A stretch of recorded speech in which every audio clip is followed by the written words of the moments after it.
प्यारे बच्चों, आपके बीच हम लेकर आए हैं एनटीपीसी 2025 का ग्रेजुएट लेवल का टोटल 4700 सेट का सॉल्यूशन। ठीक है, बारी बारी से हम देखेंगे। यहाँ पे पहले सेट 1 में देखते हैं जो आपको आया हुआ है 5 जून 2025 शिफ्ट 1 का क्वेश्चन।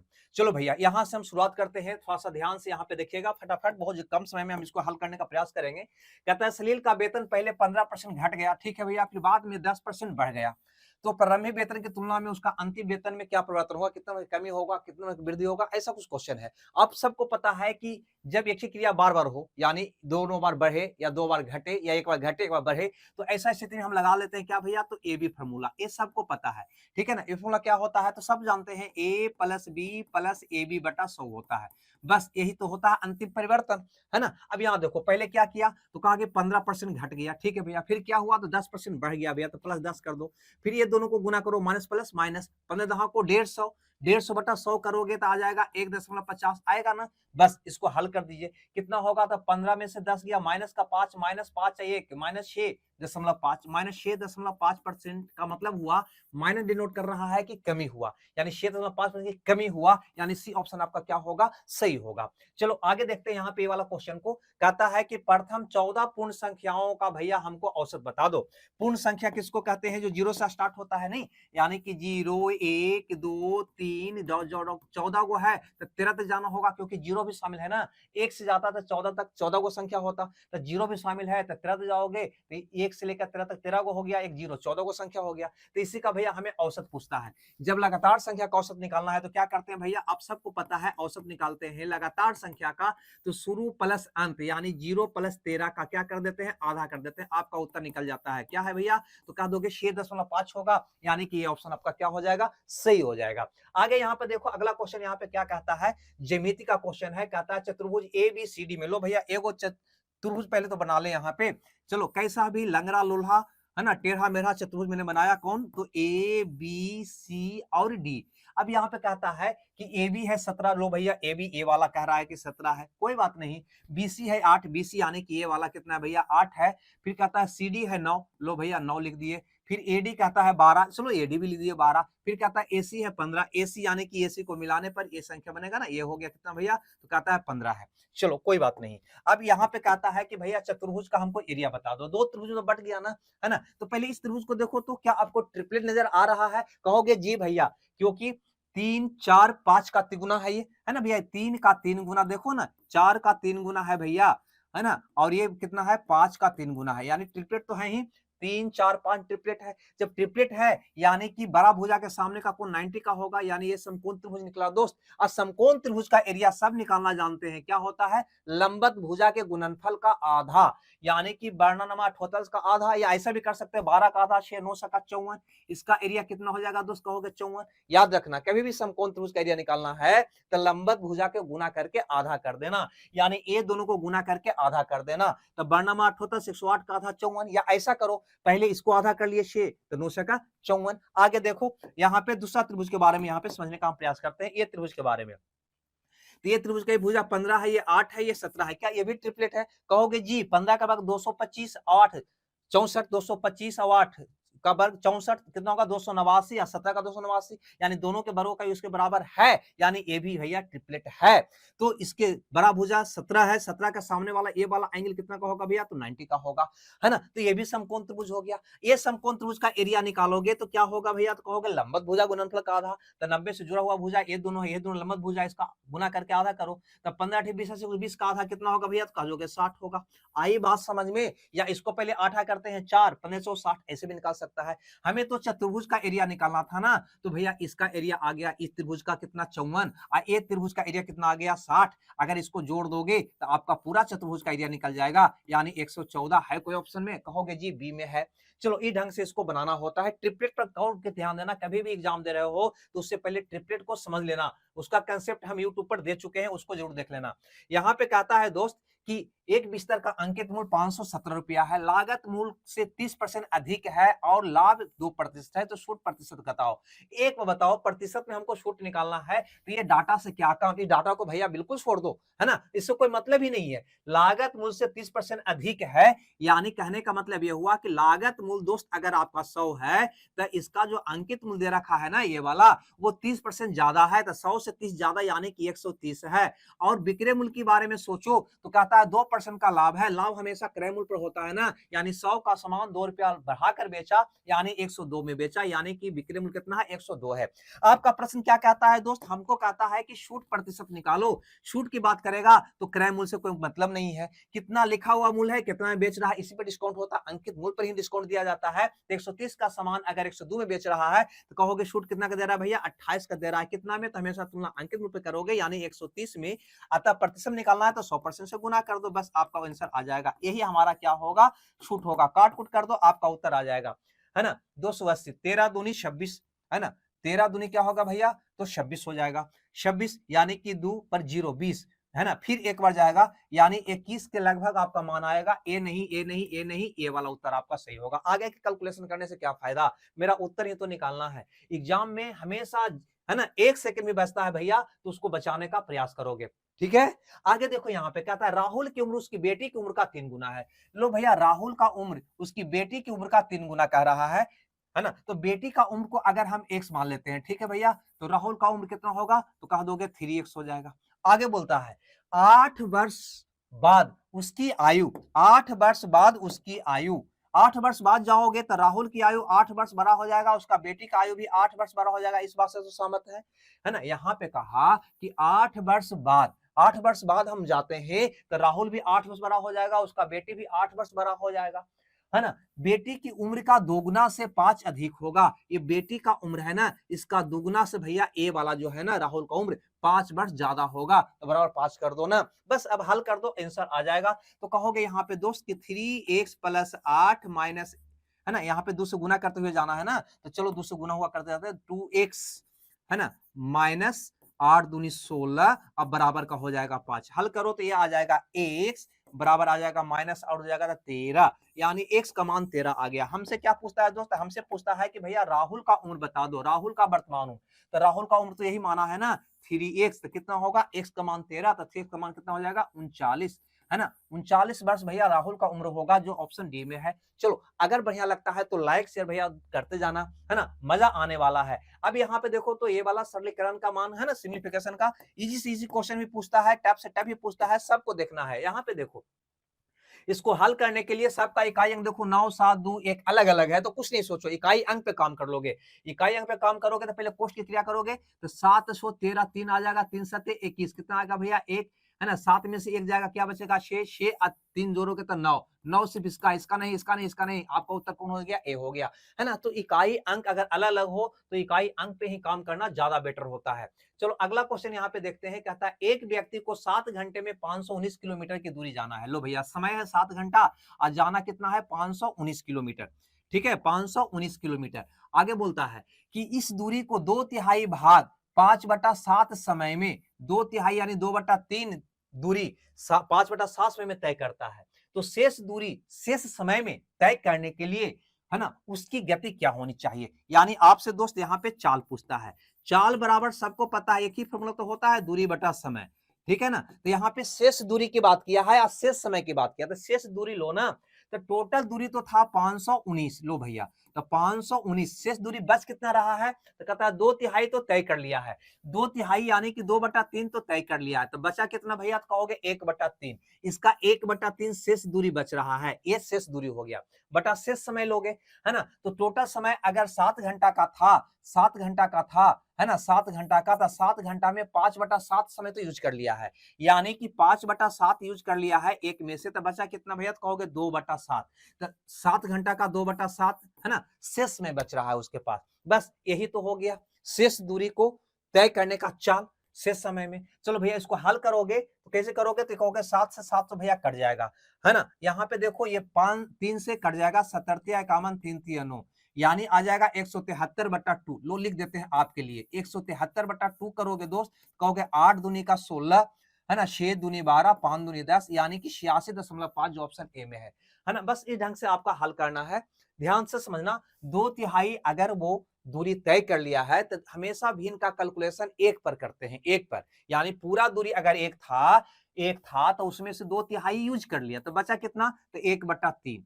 बात आ रही है समझ में। उसी ढंग से 5/7 समय यूज किया, यानी कि पूरा समय अगर 1 था तो उसमें से 5/7 यूज कर लिया तो बचा कितना भैया, तो 2/7। किसका, तो टोटल समय का, कि किसका, तो टोटल दूरी का। ये बात को ध्यान देना। आगे चलते हैं अगले क्वेश्चन में, यहां पे देखते हैं, है ना। बताएंगे ऐसा कि सारा दिमाग के भीतर जाएगा। यहाँ पे क्वेश्चन कहता है दोस्त, यहाँ पे कि किरण अपनी आय का 45% भैया खर्च कर देता है और इतना रुपया बचाता है। देखो बचत दिया हुआ है ना, 66,000 बचत दिया हुआ है और 45% अगर खर्च करता है तो सोचो कि 100 में 45 खर्च करता है तो बचा कितना रहा है, तो 100 - 45 यानी कि 55%, यानी इसी का वैल्यू है 55%। तो चलो वैल्यू ऊपर इसका प्रतिशत मान को नीचे रखते हैं और जो पूछा जाता है उससे गुना करते हैं तो उसका कुल आय क्या होगा, कुल आय यानी कि 100% होगा। इसको लोग ऐसे भी बनाते हैं कि 55% का वैल्यू हो गया 66,000, तो कुल आय यानी कि 100% का वैल्यू क्या होगा, इतना बटे इतना गुना इतना। ठीक है, अब इसको हल करोगे आपका उत्तर आ जाएगा। परसेंट से परसेंट हटाओ इसको, 11 × 5 = 55, 11 × 7 = 66, 20 × 5 = 100, है ना, 20 × 20 से 120 आ गया, उस पर 3 को जीरो भी आ जाएगा, यानी कि 120 पर 3 को जीरो, ऑप्शन डी में है। बस ऐसी तो बनाना था आपको। चलिए भैया अगला क्वेश्चन की यहाँ पे हम बात करते हैं, ए वाला क्वेश्चन को देखो, है ना। यहाँ पे तीसरा मूल, चौथा मूल, घनमूल और चौथा मूल की बात किया है। तो थोड़ा सा बताओ हमको यहाँ पे, अगर इस क्वेश्चन को हल करने बैठोगे तो क्या आपको घन याद है? कहोगे जी घन तो याद है, हम 1 से 20 तक का घन तो याद रखते हैं भैया। तो यहाँ पे कहता है 5832 का घनमूल यानी तीसरा मूल। 5832 किसका घन है, तो कहोगे 18 का, है ना। तो बस इसका मान कितना हो जाएगा, 18। ठीक है, अब यहाँ पे देखो ये चौथा मूल है, 1 2 3 4 को जीरो में से चौथा मूल निकालोगे तो 1 जीरो बचेगा, यानी कि 10 बचेगा। यहाँ तक कोई दिक्कत? अब यहाँ देखो क्या है भैया, तो 5/24 है और उसके बाद गुना 78 है। अब यहाँ पे इसको हल कर दो, बस आपका आंसर आ जाएगा, मजे में आ जाएगा। क्या करोगे, तो कहोगे 3 × 18, 4 × 24, शेष कट गया दोनों। अब यहाँ पे देखो तो, है ना, 2 दूनी का 4, ठीक है भैया, और 39 दूनी, अब तो भैया नहीं कटेगा, नहीं कटेगा, तो गुना करो, 5 × 15, 15 9 35 से, बाकी आ गया 13 और 15 × 45, कितना आएगा भैया, तो 8 5 आएगा। अब बटा आ जाएगा 2 × 10, है ना। 10 से कुछ नहीं करो, पहले ये 2 से इसको भागा दे दो, तो कहोगे 29 दूनी 58, 2 दूनी 4, इतना बटा 10, है ना। 10 का मतलब 0.1 अंक इधर जाएगा, यानी कि 29.25 आपका प्रश्न का उत्तर होगा। ऑप्शन में कहीं नहीं है, ए भी नहीं, ए भी नहीं, ए भी नहीं, ए भी नहीं, लेकिन इसका सही उत्तर 29, है ना, 2500 का। अगर ऐसा ऑप्शन होता तो खैर हम मजबूरी में क्या करते, 21 में टिकट मार के हम चले आते, है ना, अपने अनुसार जो महत्तम मान होगा उसको मार के हम चले आते, लेकिन नहीं, वो गलत है। चलो कोई बात नहीं। अब कहां से टाइपिंग में गलती है या आपका क्वेश्चन ओरिजिनल क्वेश्चन में गलती है पता नहीं। यहाँ पे देखो ए वाला क्वेश्चन को देखते हैं भैया। ए वाला क्वेश्चन क्या कहता है, जो इस बहुपद का हल करना है, कुछ नहीं करना दोस्त। यहाँ पे ऐसा करो कि 22² सब में है तो एक्स वाला को चेक कर लो, एक्स वाला, एक्स वाला, एक्स वाला, एक्स वाला। ठीक है, क्या करोगे, इसका स्क्वायर हो जाएगा 4x²। ठीक है भैया, इसका हो जाएगा प्लस 25x²। क्लियर है। अब ये दोनों गुना करोगे तो क्या हो जाएगा, 2 दूनी 4x²। बस इसी से आपका उत्तर निकल जाएगा। 4 और 4 8, 25 और 8 कितना होगा भैया, तो 8 × 5 = 13, यानी कि 33x², है ना। यानी x² वाला मान 33x², इसमें नहीं है, इसमें नहीं, इसमें नहीं, सिर्फ इसमें है, ये आपका उत्तर हुआ। बस ये ढंग से इसको बना लोगे। आगे बढ़ते हैं। चलो यहाँ पे देखो, यहाँ पे इस क्वेश्चन को कहता है कि वरुण और आशीष मिलकर किसी हॉल को 3 दिनों में रंग सकता है। ठीक है भैया, चलो यहाँ पे हम लिख लेते हैं, वरुण है और आशीष किसी हॉल को 3 दिन में रंग सकता है। वरुण अकेले 7 दिन में रंग सकता है, तो आशीष अकेले ऐसा 4 हॉल को, है ना, कितना दिन में रंगेगा, ये मेरा क्वेश्चन है। कोई बात नहीं, सबसे पहले कुल काम निकालो, यानी कि कुल हॉल कितना है, तो कहोगे 7 या 21 है भैया। अब इससे भागा दोगे तो एफिशिएंसी निकल जाएगा, कितना आएगा, 7, ये आएगा कितना, 3। अब देखो ये दोनों का एफिशिएंसी 7 है, इसका अकेले 3 है, तो इसका कितना बचा भैया, तो 7 में से 3 गया, कितना बचा, 4। क्लियर है। हमसे यहाँ पे प्रश्न कहा था कि वरुण जो, आशीष जो है ना, ऐसा ऐसा 4 हॉल को, ऐसा ऐसा 4 हॉल को कितना दिनों में कर देगा, है ना। तो 21 × 4, 4 हॉल है तो 4 से गुना कर दिए, कितना में कर देगा, तो भागा डेट, यानी कि 4 से, यानी कितना आ जाएगा भैया, तो 21 दिन आ जाएगा, जो आपका उत्तर होगा। कहने का मतलब है कि आशीष एक दिन में भैया 4 काम करता है ना। तो इतना काम कितना में कर देगा, तो इतना भागा 4 महीने कर दिया। हमें लगता है ये बात भी आप समझ गए होंगे। बढ़ते हैं अगले क्वेश्चन, यहाँ पे देखते हैं, ये वाला देखो, यहाँ पे कहता है कि दो समपूरक कोण किसको कहते हैं? जब दो कोणों का योग भैया 180 डिग्री हो, समपूरक कहलाता है। में बड़ा कोण छोटे कोण से 28 डिग्री अधिक है, तो बताओ छोटा कोण क्या है? एक बात बताओ, है ना, कोई भी राशि को दो व्यक्ति में बांटने आता है ना, कम बेसी करके? नहीं आता है तो सीख लो। यहाँ पे 180 को दो भाग में बांटना है, ऐसा बांटना है कि एक को 28 ज्यादा मिले, एक को 28 कम मिले। ये क्वेश्चन कह रहा है दोस्त, यानी कि बड़ा कोण छोटे कोण से 28 अधिक है। तो करना क्या होता है? सबसे पहले तो बांटना किसको है? 180 को। आधा आधा कर लो ना, 90-90 कर लो ना। अब यहाँ पर देखो 28 अधिक करना है ना, तो 28 का आधा क्या होगा? 14। 14 जोड़ दो इसको में, इसमें 14 घटा दो, घटाओगे ए वाला छोटा मान निकल जाएगा, जोड़ोगे तब बड़का का मान निकल जाएगा। बस यही करना होता है, कुछ नहीं करना होता है। कितना होगा? 10 में से 6 गया, 4 गया 6, 8 में से गया 7, यानी कि 76 डिग्री। आपका प्रश्न का उत्तर होगा कि छोटा कोण का मान कितना है? 76 डिग्री। बड़ा कोण का मान पूछता क्या होता है? 4, और 9 1 10, 104 डिग्री हो जाता है ना। तो कभी भी कोई राशि को दो व्यक्ति के बीच इस प्रकार बांटना हो कि एक को इतना ज्यादा मिले, तो किस नहीं करना, है ना। जो ज्यादा या कम की बात करेगा ना, उसका आधा आधा में जोड़ देना, घटा देना, आपका उत्तर आ जाएगा। हमें लगता है ये बात आप समझ गए होंगे, ज्यादा यहाँ पे समय व्यतीत करने से कोई फायदा है नहीं। अब यहाँ पर देखो, इस क्वेश्चन को यहाँ पे कहता है कि एक सीढ़ी दीवार के सहारे, यानी कि हाइट एंड डिस्टेंस का क्वेश्चन है। नहीं देखो, तो ये भी सीढ़ी को दीवार से लगाओगे तो बिल्कुल इसी ढंग से लगता है। ए हमारा क्या हो गया दोस्त? सीढ़ी। कुछ आंख मूंद के यहाँ पे ध्यान देना। ए हमारा क्या हो जाएगा दोस्त? कहोगे दीवार हो जाएगा। आगे बढ़िए क्वेश्चन पर चलिए। कहता है सीढ़ी दीवार के साथ इस पर टिकी हुई है कि क्षैतिज जमीन के साथ ठिट्टा कोण बनाता है। ये सीढ़ी जमीन ये हो गया, इसके साथ ठिट्टा कोण बनाता है। इस प्रकार बनाता है कि tan ठिट्टा बराबर 15/8। tan बराबर क्या होता है दोस्त? कहोगे लंब बटा आधार होता है कि नहीं? तो ठिट्टा के सामने ये हो गया लंब, लंब कितना हो गया? 15, और आधार कितना हो गया भैया? तो 8 हो गया। बस यही तो कह रहा है यहाँ पे, है ना। tan थीटा बराबर लंब बटा आधार, लंब 15 और आधार 8, तो इसके लिए लंब 15 और आधार ये हो गया 8। अब देखो, कहता है दीवार सीढ़ी की ऊंचाई 30 मीटर है, दीवार से ऊपर तक सीढ़ी की ऊंचाई 30 मीटर का मतलब क्या समझे? कि यहां से यहां तक का मान, ए वाला मान आपको दे रखा है 30 मीटर, 30 मीटर, है ना। यही सीढ़ी, है ना, जहां तक गया है ऊंचाई इसका, यही दीवार की ऊंचाई के बारे में कह रहा है। कितना है? 30 मीटर। तो सीढ़ी का पायदान से दीवार की दूरी, यह सीढ़ी का पायदान हुआ, इससे दीवार की दूरी, यानी इसका मान आपसे पूछा जा रहा है। क्या करोगे दोस्त? यहां देखो ना, 15 का भैया ये 2 गुना है, तो 8 का 2 गुना कितना हो जाएगा भैया? तो 16 मीटर हो जाएगा। बस यही तो करना था आपको, यानी बी ऑप्शन आपका क्या हो जाएगा? सही हो जाएगा। हमें लगता है ये बात भी आप समझ गए होंगे। चलिए भैया आगे देखते हैं। कहता है किसी आग्रह के समूह का बहुलक इतना है ना, माध्य का इतना है, तो मीन यानी कि माध्य बताओ। सबको पता है फॉर्मूला, सब लोग जानते होंगे। यहाँ पे क्या जानते हैं भैया? तो कहोगे बहुलक बराबर होता है 3 गुने माध्यिका माइनस 2 गुने माध्य। ठीक है भैया, अब मान रख के इसका हल कर दो, आपका आंसर आ जाना चाहिए। बहुलक हमारा दे रखा है 28.4। चलो भैया लिख देते हैं 28.4 बराबर 3 गुने माध्य का दे रखा है 88 माइनस 2 गुने माध्य हमसे पूछा जा रहा है। कैसे निकालोगे, है ना? तो इकाई अंक पे खेला खेल के देखें। रुक जाओ, अभी थोड़ा सा हल कर लेते हैं, तब इकाई अंक पे खेला खेलने का प्रयास करेंगे। तो कहोगे 2 गुने माध्य बराबर हो जाएगा 8 या 24 के 4 बाकी 2, 8 24 2 26 माइनस 28.4। इसको हल करोगे तो 6 आ जाएगा, 13 में से 8 गया 5 आ जाएगा, है ना, और 5 में से 2 जाएगा 3, इतना। और माध्य का मान निकालोगे तो बटा में ये 2 चला जाएगा, है ना। तो कहोगे 11 दूनी 22, 7 दूनी 14, 8 दूनी 16, 117.8, यानी कि ऑप्शन सी आपका सही उत्तर हो जाएगा। बस ये कैलकुलेशन करना था। तो ये फार्मूला बहुत बार रेलवे एसएससी में पूछा गया है, इस फार्मूला को तो आपको कंठस्थ कर ही लेना चाहिए।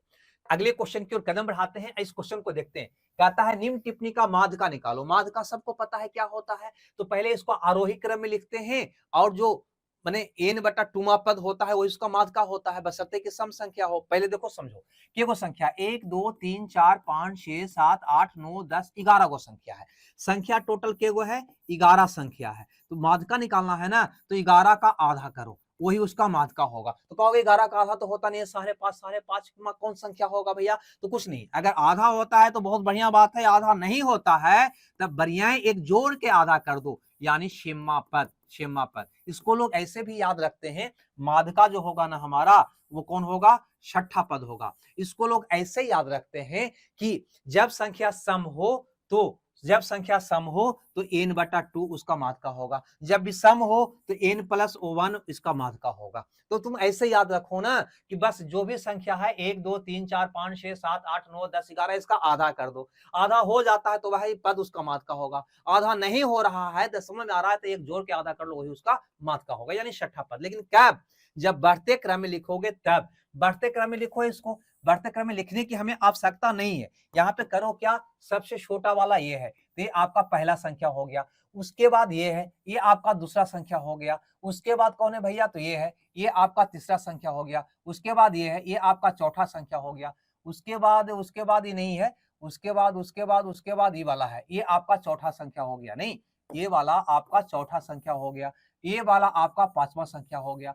ये वाला आपका छठा संख्या हो गया। तो माध्य का कौन हुआ भैया, तो कह देंगे 35 हुआ। ठीक है, या बहुत सारे बच्चे ऐसा नहीं कर पाएंगे तो इसको बढ़ते क्रम में लिख देंगे, है ना। तो पहले 11 लिखेंगे, उसके बाद 11 के बाद कौन आएगा, कहेंगे 18 आएगा सर, लिख दो 18। उसके बाद कौन आएगा, कहोगे 27 आएगा, 27 के बाद आपका कौन आएगा, 27 के बाद आपका 30 आ जाएगा, 30 के बाद आपका कौन आ जाएगा, कहोगे 34 आ जाएगा, 34 के बाद कौन आ जाएगा, 35 आ जाएगा, 35 के बाद कौन आ जाएगा, कहोगे 76 नहीं 52 आ जाएगा, है ना। इस प्रकार से पूरे संख्या को बढ़ते क्रम में लिखना, लेकिन पूरे संख्या को लिखकर समय नष्ट क्यों करें, क्योंकि हमें तो छठा पद ही माध्य का होने वाला है। तो 1 2 3 4 5 छठा पद निकाल लो ना, यही हमारा क्या हो जाएगा, माध्य का हो जाएगा। हमें लगता है ये बात आप समझ गए होंगे, समय बेकार को हम बर्बाद कर रहे हैं नहीं। यहाँ देखो तो समानुपाती की बात किया है, सब जानते हैं ना। यहाँ पे क्या करते हैं दोस्त, तो यहाँ पे करते हैं मध्य पद का गुणनफल अंतिम दोनों पदों के गुणनफल के बराबर होता है।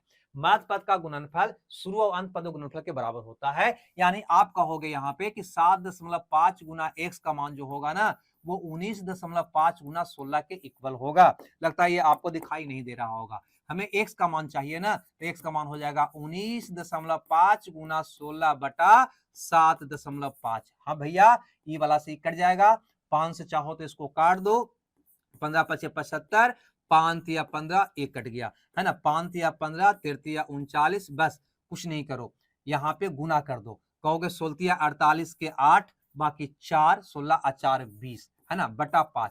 5 से या तो भागा दे सकते हो या ऊपर नीचे 2 से गुना करके एक अंक के बाद दशमलव बिठा सकते हो। तो चलो 2 से गुना करके दशमलव बिठा देते हैं। तो यहाँ पे कहोगे 8 दूनी 16 के शो बाकी 1, 40 1 41, एक अंक के बाद दशमलव, यानी आपका ऑप्शन सी सही होगा। 5 से डायरेक्ट भागा भी दे सकते हो, या हम 2 से गुना करके एक अंक के बाद दशमलव बैठा दिए, 2 से गुना करेंगे ऊपर नीचे तो नीचे 10 हो जाएगा, यानी एक अंक के बाद दशमलव हो जाएगा। चलो ये बात तो आपको समझ में आ गया। 17 के बाद यहाँ पे देखते हैं क्वेश्चन नंबर 18 को, कहता है 2 वर्षों के लिए 16% वार्षिक दर से 2 वर्षों के लिए 16% वार्षिक ब्याज की दर से निश्चित राशि पर सामान्य ब्याज और वार्षिक ब्याज के अंतर इतना रुपया है, तो वह राशि कितनी है। देखो भैया यहाँ पे गौर करना, ठीक है। 2 वर्ष का अंतर सबको पता है, अगर 2 वर्ष का CI और SI का अंतर निकालना हो ना, तो वो होता है R² बटा 100%। ये सब जानते हैं, नहीं जानते हैं तो जान लीजिए। यानी यहाँ पे 2 वर्ष का CI और SI का अंतर दिया है 797, और अगर प्रतिशत में निकालोगे 2 वर्ष का, तो ये R है 16%, इसका मान कितना हो जाएगा, कहोगे 16 का स्क्वायर 256, है ना, और 2 अंक के बाद दशमलव इतना %। ठीक है भैया, ये सब जानते होंगे, है ना, इतना %। ठीक है, ये वैल्यू हुआ, ये इसका प्रतिशत मान हुआ। हमसे पूछा हुआ राशि क्या है, यानी 100% का मान पूछ रहा है, तो 100% गुना कर देंगे, बस यही हमारा आंसर हो जाएगा। इसको हल कर दीजिएगा, आपका उत्तर आ जाएगा। देखो परसेंट से परसेंट गया, 2 शून्य दे दो यहाँ पे, ओह, गुना 100 कर दो यहाँ पे, ये दशमलव हट जाएगा यहाँ पे। नहीं, अब इसको काटो, काटोगे कैसे भैया, काटने से बेहतर है ना, कि भागा दे देते हैं। चलो 7 9 7 पर 1 2 3 4 जीरो में, है ना, 256 से भागा देते हैं। 25 या 75 3 बार में जाएगा, 7 18 के 8 बाकी 1 76 हो जाएगा, है ना। 17 में से 8 गया 9, 8 में 6 गया 2, ये आ गया भैया 0 उतर गया। फिर एक बार जाएगा 256, 10 में से 6 गया 4, 8 में से 5 गया 3, ठीक है भैया, है ना। फिर एगो 0 उतारो इस पर, और फिर एक बार लगाओ 256, ठीक है। तो 10 में से 6 गया 4 आ जाएगा, 13 में से 5 गया 8 आ जाएगा, और क्या ये आएगा। फिर एगो जीरो उतारो ए वाला, फिर 3 बार जाएगा, नहीं 768 हो जाएगा। यहाँ पे भागा देना बहुत आसान है, 10 में से 8 गया 2, 13 में से 6 गया 7, 72 आ गया। फिर एगो जीरो उतारो, है ना। तो अब की बार यहाँ पे 3 बार तो जाएगा नहीं, 2 बार जाएगा, नहीं 25 75 ज्यादा होगा, है ना, 2 बार जाएगा, यानी लगभग ये उत्तर आएगा। अगर 31,132 की बात करें तो 31,113, 31,130, 31,137, 31,133, 32 से थोड़ा सा ज्यादा तो आ ही रहा है ना। चलो आपका उत्तर कौन हो जाएगा, डी हो जाएगा, लगभग मान में। तो ये वाला डाटा थोड़ा सा ज्यादा निकट निकट था और लगभग मान था, एक्यूरेट मान रहा होता, है ना, एक्यूरेट मान रहा होता तब इसको C9 से भी हम निकाल सकते थे, इकाई डिजिट से भी निकाल सकते थे, लेकिन यह एक्यूरेट मान नहीं दिया है ना। कहीं ना कहीं इसका मान दशमलव में आना है, दशमलव में आना है, दशमलव में आना है, ठीक है। तो इसको हल करने के अब सिवाय को दूसरा रास्ता मेरे पास नहीं था। हम बढ़ाते हैं, ए वाला क्वेश्चन को देखते हैं। कहता है एक द्विघात समीकरण ए वाला है, ठीक है भैया, और दूसरा द्विघात समीकरण ए वाला है, दोनों का मूल समान है, तो के का मान निकालो। के यानी कि बी वाला पद, ए वाला नहीं, के का मान निकालो। एक बताओ, दोनों का मूल समान है, मूल जब दोनों का समान है तो मूलों का योग भी समान होगा, दोनों का मूलों का गुणनफल भी समान होगा। अभी तो जानते हो ना कि मूलों का योग दोस्त होता है -b/a होता है, जानते हो ना। तो इसका अगर मूलों का योग निकालोगे तो क्या आएगा भैया, तो -b यानी कि -k/a यानी कि 2 आएगा। इसका मूलों का योग निकालोगे तो क्या आएगा, तो कहोगे -b यानी कि 4 है तो -4/a कितना है, 3, तो 3, है ना। तो दोनों के मूलों का योग भी बराबर होना चाहिए। हल कर देंगे, मेरा उत्तर आ जाएगा, माइनस माइनस कट गया, ठीक है भैया, 2 को खाली उधर फेंक दो, तो k बराबर हो जाएगा 8/3, 8/3 ये मेरा उत्तर होगा। और भी बनाने का तरीका है, जब मूल समान है तो स्वाभाविक है कि x² x, है ना, इसका जो गुणांक होगा ना वो भी इक्वल होगा। यानी करना क्या था, यहाँ पे एक तरीका और हो सकता है, दूसरे क्वेश्चन टाइप से पूछेगा तो वहां लगाने में सुविधा होगा। तो कुछ नहीं करना तुम, है ना, ये 2 को आप चाहो तो यहाँ पे 3 बना देना है ना, ये 3 है ना, ये 2 को 3 बना दो। 3 बनाने के लिए क्या करोगे दोस्त, तो कहोगे 3 बनाने के लिए यहाँ पे 3/2 से गुना करना होगा, है ना। तो ये हो जाएगा 3x² और प्लस ये हो जाएगा 3/2kx, और ये हो जाएगा आपका 4×3 = 12 बराबर 0। अब ये दोनों को देखना, है ना, ये सेम है, ये सेम है, ये वाला कितना है 4x, ये वाला कितना है, इतना है, तो x का गुणांक 4, x का गुणांक ये हो गया, तो लिखोगे 3k/2 और बराबर कितना इसका गुणांक है 4, बस आपका उत्तर निकल जाएगा। तो k बराबर हो जाएगा 8/3, है ना। बस ऐसे भी आप करोगे तब भी आपका उत्तर आ जाएगा। ये आपका दूसरा तरीका हो जाएगा। कभी कभी क्वेश्चन कुछ अलग ढंग का देता है, ये तो मान है ना, कभी इक्वेशन के रूप में दे देगा, तो वहां पे ये वाला मान आपको बहुत काम करेगा, ठीक है। दोनों तरीका रखो, कोई बात नहीं है। आगे चलते हैं, यहाँ पे ये वाला क्वेश्चन को देख लेते हैं, क्वेश्चन नंबर 20 को। एक व्यापारी 6300 रुपये प्रति कीमत पर, 6300 रुपये प्रति कीमत पर 2 ट्रायल बेचता है, टायर, है ना। उस पे 5% का लाभ एक पर होता है, दूसरे पर 30% की हानि होती है। तो संपूर्ण लेन देन में उसको क्या हुआ, कितना का हानि हुआ, कितना का फायदा हुआ, ऐसा हानि लिखा हुआ है। कुछ नहीं करो, यहाँ पे पहला स्थिति में 5% का लाभ, 5% का लाभ का मतलब सबको पता है 5/100 यानी कि 1/20, है ना। 20 में खरीदा तो 1 रुपया का लाभ हुआ, ठीक है। यानी यहाँ पे देखो, तो सीपी अगर 20 है, पहला वस्तु की बात कर रहे हो, तो उस पे 1 रुपया फायदा लेकर बेचा, यानी कि वो 21 रुपया में बेच दिया, ये कह रहा है ना। पहला वस्तु के लिए हुआ दोस्त, ये कौन वस्तु, पहला वस्तु, पहला के लिए। दूसरा की अगर बात करोगे तो उस पे 30% की हानि हुआ, यानी कि 30/100 यानी कि 3/10 का हानि हुआ। इसका मतलब क्या हुआ, ये लाभ हुआ था, है ना, यानी 20 में 1 रुपया का लाभ हुआ था, यानी 20 का सामान 21 में बेचा था। यहाँ पे हानि हुआ, यानी 10 रुपया में 3 रुपया का हानि हुआ। इसका मतलब हुआ कि 10 रुपया का सामान था, 3 रुपया के हानि पर बेचा, यानी 3 रुपया कम में बेचा, यानी 7 रुपया में उसको बेचा, है ना। तो दोनों स्थिति का विक्रय मूल्य क्या है, दोनों का बराबर है। यहाँ पे देखो, प्रति कीमत पर 2 टायर बेचता है, इतना रुपये पहला भी, इतना रुपया में दूसरा भी बेचता है, यानी दोनों का विक्रय मूल्य समान है। तो विक्रय मूल्य को इक्वल कर लो ना, इक्वल करने के लिए यहाँ पे 3 से गुना कर दो, बस हो जाएगा। क्या आएगा भैया, तो कहोगे 30 आ जाएगा, ये 21 आ जाएगा। यहाँ से टोटल विक्रय मूल्य कितना हो गया, और टोटल क्रय मूल्य, तो कहोगे क्रय मूल्य टोटल 50 हो गया, विक्रय मूल्य टोटल 42 हो गया। अब आप ही बताओ, यहाँ पे नहीं कहोगे क्या कि 50 का सामान, टोटल 50 का सामान 42 में बेच रहा है भैया, तो उसको हानि हुआ है कितना का, तो कहोगे 8 का, नहीं 8 का, तो 50 का, तो 50 में 8 का हानि, अतः 100 में कितना का हुआ, यानी 16% का हानि हुआ। ये आपका प्रश्न का उत्तर हुआ। और ये क्या करना इतना जरूरी था? नहीं। देखो 50 यहाँ पे 42 आया, थोड़ा सा ऊपर करो इसको, थोड़ा सा ऊपर करोगे तो और मजा आ जाएगा। इसमें 2 से गुना कर दो तो, है ना, इसमें अगर तुम 2 से गुना कर दोगे तो ये कितना हो जाएगा? 100, ये कितना हो जाएगा? 84 हो जाएगा। बस 100 का सामान 84 में बेचा तो कितना का हानि हुआ? सीधे निकल जाएगा आपको, है ना। कहोगे 16 का हानि हुआ, 100 में हानि हुआ तो 16% का हानि हुआ, है ना। क्रय मूल्य को 100 बना लोगे तो अपने आप प्रतिशत हानि निकल जाएगा। ये डाटा से हमें कोई लेना देना नहीं रहा, है ना। प्रतिशत दिया हुआ है, प्रतिशत पूछ रहा है, तो डाटा से हमें कोई मतलब नहीं। उसे बस इतना ही मतलब था कि दोनों का विक्रय मूल्य क्या है? बराबर है। चलो आगे कदम बढ़ाते हैं अगले क्वेश्चन की ओर। कदम बढ़ाते हैं, कहता है कि 3/8 1/8 इतना इतना को जोड़ना है। करना क्या है? सबसे पहले तो इसको काट के 8 बनाओ, इसको काट के 2.5, 2 से दोनों को काट दो। क्यों भैया? ताकि सबका हर समान हो जाए। और फिर इसका एलसीएम ले लो, है ना। तो 3 है 1 4, 4 2 6 2 8.5 होगा। क्या कहोगे जी? माइनस, है ना, 2 है ना, तो 8 दूनी 16 हो जाएगा।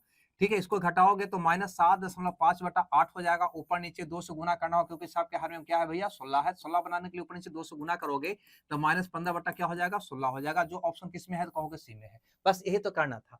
चलो एक क्वेश्चन और देखते हैं यहाँ पे, है ना। ये क्वेश्चन बहुत मजेदार क्वेश्चन इसलिए बन गया है क्योंकि आज के दौर में यूट्यूब पर बहुत सारे टीचर एक दूसरे की बुराई कर रहे हैं। आपने ऐसी गलती किया, आपने ये गलती किया, आपने ये गलती किया, आपने ये गलती किया। तो भैया आप समझ लो बढ़िया से, है ना। कहता है जब एक्स को फलना फलना फलना में जोड़ा जाता है तो वे संख्या समानुपात में हो जाती है।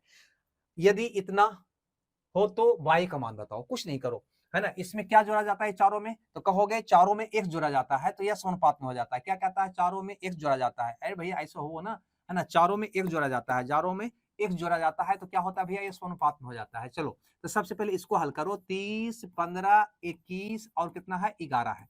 कहता है इसमें एक्स को जोड़ा जाता है, समानुपात में हो जाता है। तुम पता करो इसमें क्या जोड़े कि समानुपात में हो जाए। इसका तरीका मैंने आपको बताया है। क्या करना है? ए दोनों का अंतर, ए दोनों का अंतर, यानी इसमें सी घटाओ, इसमें सी घटाओ, या इसमें सी घटाओ तो इसमें सी घटाओ। ध्यान देना, क्या बारीकी से मेथड को समझना। इसमें से घटाओगे कितना आएगा भैया? कहोगे 15 आएगा। इसमें से घटाओगे कितना आ जाएगा? 10 आ जाएगा। अगर काटता है तो काट के सिंपल में बदल सकते हो। तो देखो 5 से कट रहा है, 3 5 15 और 2 5 10। बस अब क्या करना है यहाँ पे? ध्यान से समझना। यहीं पे आपका, है ना, यहाँ से अगर इसमें गुना करो ई वाला पद में, है ना, यहाँ से गिरा रहा है ना, ये दोनों पद अलग है, ये दोनों पद अलग है, तो इसमें से इसमें गुना करो। एक कितनी 63, है ना, माइनस, तो इस पहला वाला में किया ये दोनों के पहला पद में, तो इससे इसका पहला पद में करो। क्या होगा? 30 दूनी 60, है ना। अब बटा में ई में से ई घटाया, है ना, 63 में से 60 घटाया। अरे कितनी 63 और 3 दूनी 60, इसमें 60 घटाया ना, तो इसमें से घटाया तो इसमें से घटाओ। 2 में से 3 घटाओ, 2 में से 3 घटाओ, कितना आएगा भैया? तो कहा दोगे 3 बटा -1, यानी कि माइनस का 3 आएगा। यानी यही आपका एक्स का मान हुआ। क्या जोड़ा जाए? तो -3 जोड़ा जाए। क्या जोड़ा जाए? तो -3 जोड़ा जाए। यहाँ पे कहा था एक्स जोड़ा जाए। ठीक है, तो एक्स का मान तो निकल गया। अब यहाँ पे एक्स का मान पुट करके क्या वाई का मान नहीं निकालोगे? कहोगे जी। -3 पुट करोगे आ जाएगा माइनस का 18, है ना, अनुपात 22, स्वानुपात 22, और अनुपात -3 करोगे तो ये हो जाएगा माइनस का 18 हो जाएगा।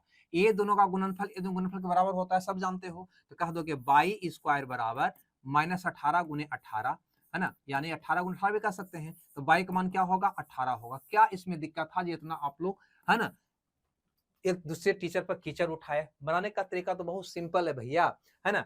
चलो आगे बढ़ते हैं अगले क्वेश्चन में। क्वेश्चन को यहाँ पे देखते हैं। कहता है यदि दो संख्याओं का अनुपात 5:3 हो, उसका लासा मासा का गुणनफल 135, तो उसके लासा मासा के व्युत्क्रमों का भैया हमको योग बता दो। अगर यहाँ पे व्युत्क्रमों का योग निकालना है तो लासा का व्युत्क्रम होगा 1 बटा लासा, मासा का व्युत्क्रम होगा 1 बटा मासा, है ना। इसी का योग निकालना है तो क्या होगा? लासा प्लस मासा बटा लासा गुने मासा, यही ना होगा। अब यहाँ पे लासा मासा का गुणनफल 135 दे रखा है, ठीक है, तो इसका योग बटा 135 होगा।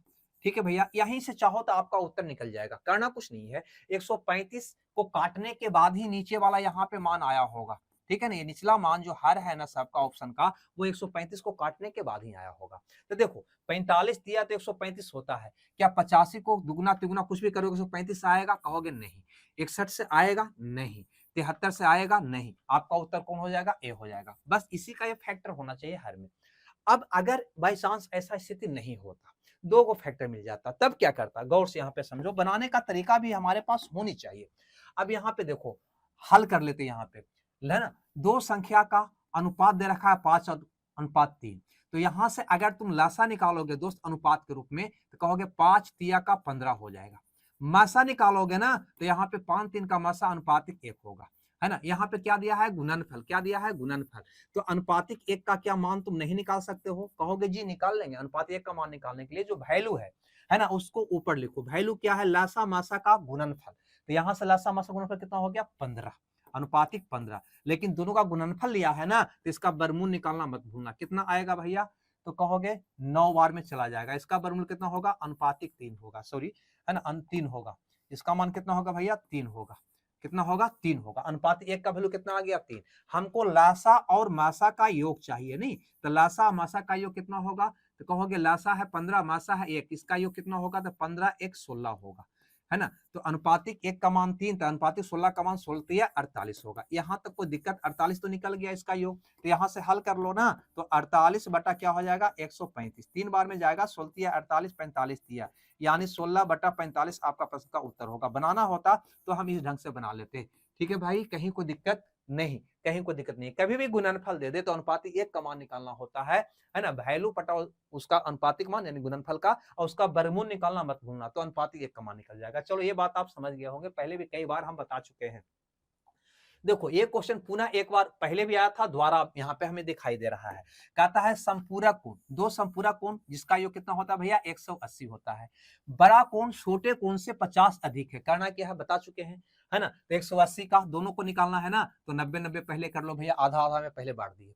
उसके बाद बड़ा कोण छोटे कोण से 50 अधिक है। 50 का आधा कितना होगा, 25, है ना। जो बड़का है उसमें 25 दे दो और छोटका में से 25 घटा लो, बस छोटका कोण निकल गया। हमसे छोटा कोण पूछा है, इसको हल कर दो। 10 में से 5 गया 5, 8 में से 2 गया 6, कितना होगा भैया, 65 डिग्री छोटका कोण होगा, है ना। बड़का कोण पूछता था, दोनों को जोड़ देता, यानी 5 और 9 2 11 115 डिग्री हो जाता। बस ये बात अभी जस्ट अगले इसके पहले वाले क्वेश्चन में हम बताए हैं, आज ही के क्वेश्चन बताए हैं।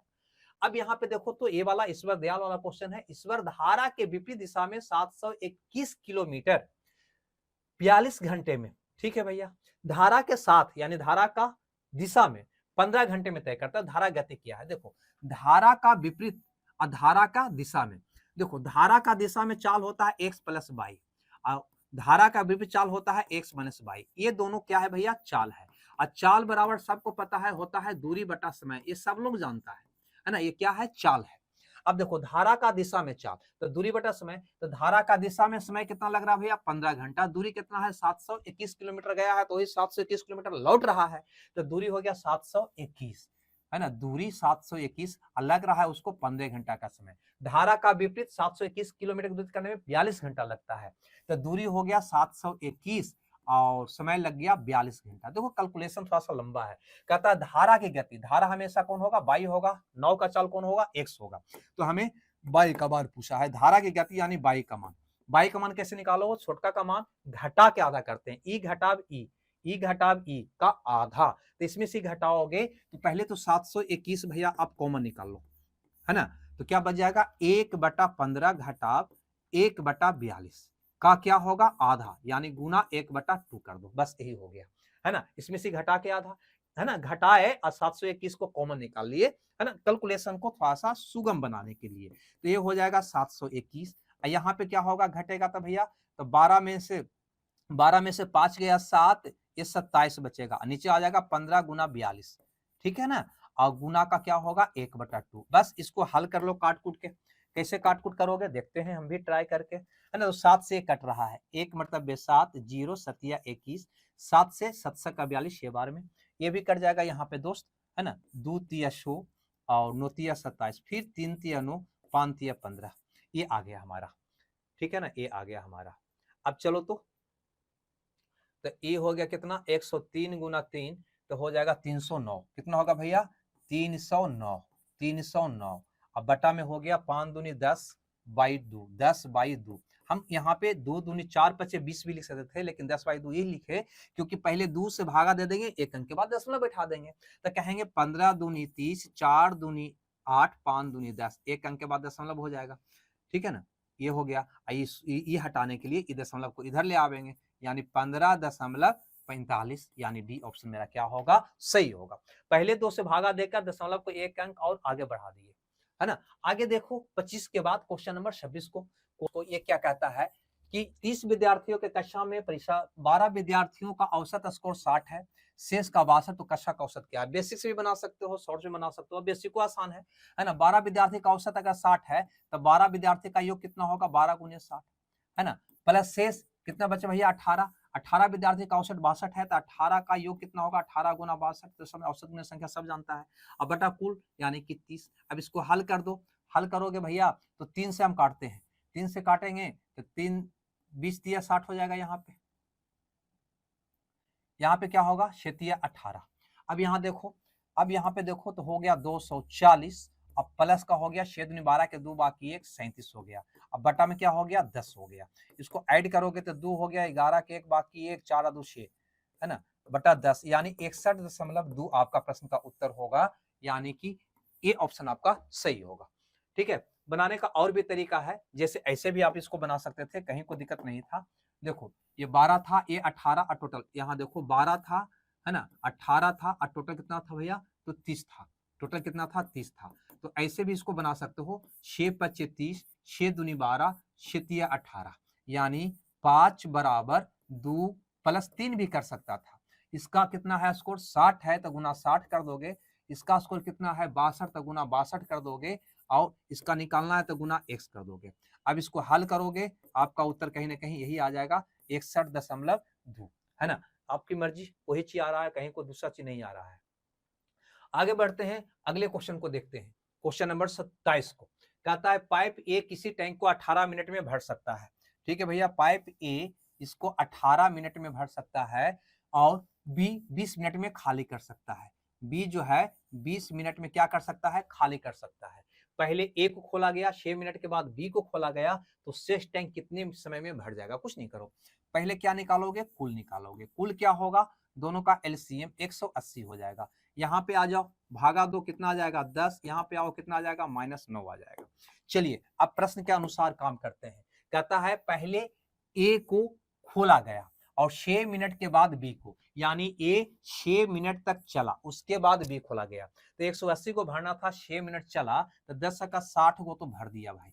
बचा कितना? तो 120 को शेष बच गया। उसके बाद बी भी खुल गया। जब बी खुला होगा तो दोनों मिलके भरना स्टार्ट कर रहा होगा, तो 10 में से 9 गया 1, पर घंटा 1, सॉरी पर मिनट 1 टंकी भर रहा होगा। अब भरना कितना है? 120। तो शेष 120 को भरने में कितना समय लगा होगा? तो 120 बटा 1 यानी कि 120 मिनट का समय लगा होगा। 120 मिनट का, यानी कि ये ऑप्शन आपका क्या होगा? सही होगा। हमें लगता है ये बात भी आप समझ गए होंगे। देखो तो 27 के बाद क्वेश्चन नंबर 28 को, इसको क्यों छोड़िएगा भाई? कहता है एक्स और इतना के बीच 260 औसत समानुपाती। औसत समानुपाती यानी कि मीन प्रोपोर्शन, यानी कि है ना मध्य अनुपात। मध्य अनुपात है ना, सबको पता है मध्य अनुपात क्या होता है, सब जानते हैं मध्य अनुपात क्या होता है भैया। तो कहोगे मध्य अनुपात होता है 260 बराबर ए दोनों का अंडर रूट, 1 गुना 338, यही ना होता है मध्य अनुपात। देखो ए और बी का मध्य अनुपात होता है under root A B, under root A B. ठीक है ना, तो ए दोनों का मध्य अनुपात निकालोगे तो ए दोनों गुणनफल का अंडर रूट होगा। ये मध्य अनुपात दिया हुआ कितना? 260। अब दोनों ओर वर्ग करोगे तो हो जाएगा 260 गुना 260 बराबर 1 गुना का 338। ठीक है भैया, तो x का मान निकालना है, कहोगे 260 गुना 260, अब बटा में हो जाएगा 338। कटता है तो काट दो, है ना। कैसे काटोगे? तो देखो 13 से, 13 दूनी 26, ये भी 13 से कट जाएगा, 13 दूनी 26, 13 का 78, 26 दहाको 1 कट जाएगा, यानी 200 आ जाएगा। x का मान कितना आ जाएगा दोस्त? 200 आ जाएगा। ऑप्शन में कोई में है? कहोगे जी ऑप्शन ए में है, तो ये मेरा सही उत्तर होगा। आगे बढ़ते हैं और देखते हैं अगला क्वेश्चन ए वाला।